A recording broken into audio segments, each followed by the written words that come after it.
What's going on, guys? Today I'm going to be talking about how to grow your video editing business. More specifically, 3 areas from beginning, middle, and end that will pretty much just round off your video editing business. Pretty much things that, in my mind, are like really crucial to first getting started, then maintaining, and obviously having a ready flow of work, and then 3, actually making this something you could sustain yourself off of and live off of for the long term, not just something that is, like a little hobby that you're doing and, it's a full-time income. So let's do it. Without further ado, let's get started. All right, so check it out. Number 1, the most important thing to me when starting a video editing business, when actually trying to make it grow, right off the bat, the most important thing, which will dictate whether you're getting a ready supply of work or how easy it is for you to start, is samples. If you're starting a video editing business, and don't be put off by this, by the way, I understand that, this is like the super most beginning thing. Obviously, most people have samples, but stick with me, all right? I just want to make sure this, there's value in this for everybody. So right off the bat, if you haven't even started yet and you don't have any samples, make some samples. Either go do some free work for somebody, go build a project for yourself, just make a passion project, something that accurately portrays what you can do when you're sitting down to edit something. And ideally, not just one project, maybe like 3 to 5 different samples that accurately portray your abilities, that show what you can do if someone was to hire you for their project. So that's the bare minimum. That's where you start at. Obviously, most people who have started a video editing business are nodding their head to this part and they're trying to get to the next part of the video where I provide extended value, because obviously everybody knows you're going to have a very hard time getting anybody to want to hire you if you don't have a portfolio, showreel, video intro, or at the very least 3 to 5 samples that accurately portray what you can do if they were to hire you to video edit it for them. And that's where you begin. So first off, if you don't have any samples, make sure to replicate some. Just create some. Create projects and pass them off as if they were projects that you worked on for clients in the past, but really they could just be videos that you made for yourself. The whole point of this is just make sure that it accurately portrays what you can do and overall accurately portrays your video editing abilities. So first off, samples, most important part of the puzzle to even get to the next ones. Next up is going to be proactiveness, okay? So you got the samples. Now the next thing, people hit me up, Jack, I've applied for 4 jobs and I didn't get any. What's wrong with me? Because you only apply for 4. That's what's wrong with you, all right? So to anybody who's typing an Instagram DM to me right now, Jack, I applied to 1 job and I wasn't accepted, you're going to need to apply to a couple more than that. That's why I put the proactive category here, and I've included this category in another video because you have to be so proactive to make this work, especially in the beginning. If you've built a track record, if you're two years into this like I am, you're going to have people hitting you up. I just turned down work to a dude called Frederick. He just hit me up on my Skype. He asked me for some stuff. Previous client that I worked with in the past had to say no. I got too much stuff to do. That will happen to you, but I'm 2 years down the road, right? And it's just starting to happen to me now. I'll be real, like this hasn't been going on forever, right? So people are just starting to chase me up. But at first, no one's gonna chase you up. There is plenty of other people who they don't have to chase up who are gonna be chasing them up. So you gotta be super proactive in the early stages of reaching out and getting your clients. Your client acquisition has to be a huge thing. You gotta try brush shoulders with as many different clients as you possibly can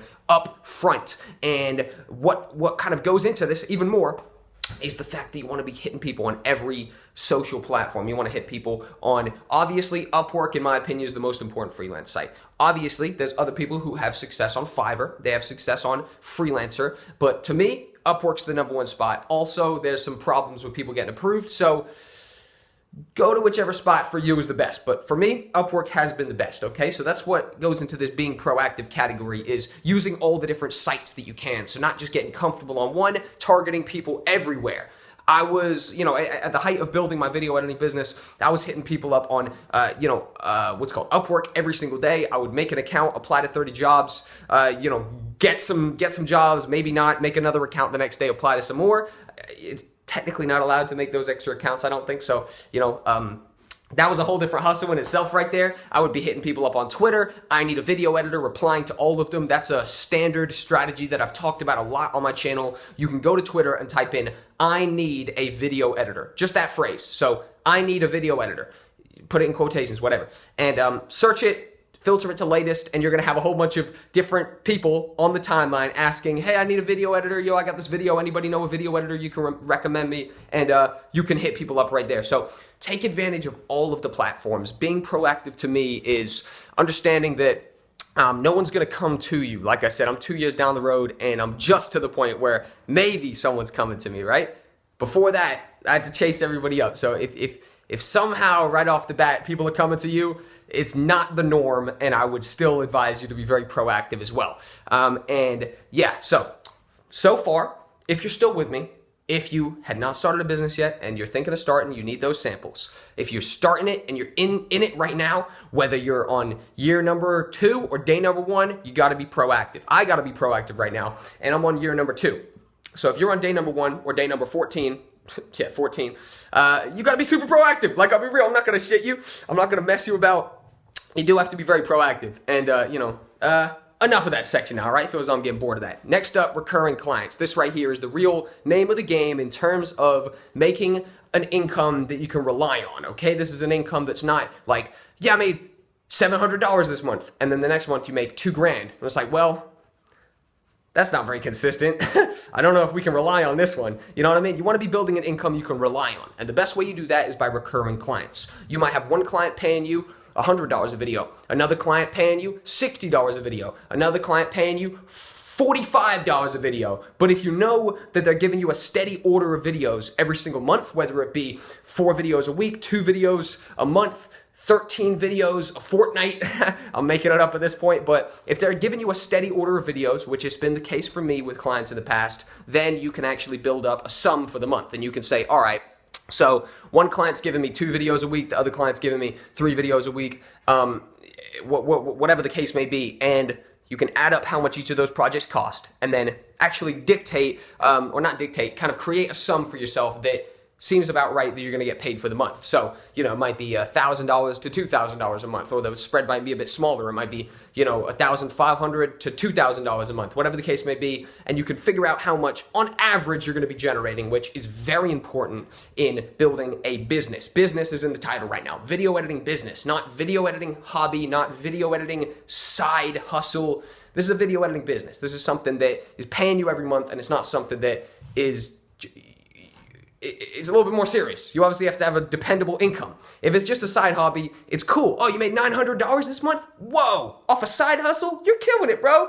But if you made just $900 off your video editing business, which is meant to be sustaining your life, it's going to be a tricky month that month, type of thing like that, depending on what your outgoings are. I don't want to speak for you. But at the end of the day, that will be kind of tricky if you're, supposed to be living off this. So that is super crucial to me, is targeting those recurring clients, and there are types of clients that are recurring, right? And the types of clients are people who you're signing up for a big project. You're either joining a team, you're kind of a virtual assistant on the internet, which is a lot of the case with these video editing remotely, at least. And you can join in, and the types of clients are usually social media brands. So it could be, like a Gary Vee type character who needs constant micro content done for their Instagram, their Facebook, whatever the case may be. It might be a YouTube channel who's got a whole bunch of content. Personally, those have been probably one of the most lucrative type of online clients that you can have, because they just have a steady stream of work. You want to find people who have a steady stream of work. Had different sellers on the internet who have, needed constant Facebook ads. So that's pretty cool, those little product type of videos. Basically, joining up with people who have a ready supply of work that is sort of kind of seemingly infinite. They kind of constantly need videos. Like I'm a YouTuber myself. There's no set number of videos. I'm not saying, all right, I'm going to make 100 videos and then I'm done with this YouTube thing. No, I'm making YouTube videos forever. I'm like for as long as this YouTube thing goes, you know what I mean? So it's not like I've got a set number of videos, whereas, like a business might have, all right, we need 3 promo videos done for our new products that are launching, or shoot videos for car dealerships. Boom, we need a new, we need a promo video. We need 4 promo videos done for the cars that we have. They have a set number of videos. A YouTuber doesn't have a set number of videos, or a social media brand on the internet. They don't have a set number of projects that they're trying to do, and then they're done and they're moving on to the next thing. They need constant content, so they need a dedicated video person. These are the people who you're going to find your most lucrative clients, because they constantly need content. They're not working on like a month by month, maybe we need you next month, maybe we need you today. They always need you. These are the people that you guys should be targeting. These are the people that should be priority clients for you. And if you're trying to build a remote video editing business, specifically remote, because that's the reality of the situation, is, I'm in my office, I edit for people on the internet, and, my actual real life clients are mainly in the form of people I'm shooting videos for and not just editing. And at the end of the day, on the internet, YouTubers are phenomenal remote clients to have because they, just have such a steady supply of work. But again, apply that logic to any other industry, to any other area. Anybody who you can think has a steady supply of work could definitely be a good potential client to be jumping into a business relationship with. But boom, that right there is a couple little tips and tricks, a couple little points that go through my head of how to build a successful video editing business. Hope you guys enjoyed. Hope hope I provided value to you. If you have any questions, hit me up in the comments. I'm very active. I try to reply to every single buddy, every single person. Anyways, thanks for watching the video, guys. Have a nice day. See you later.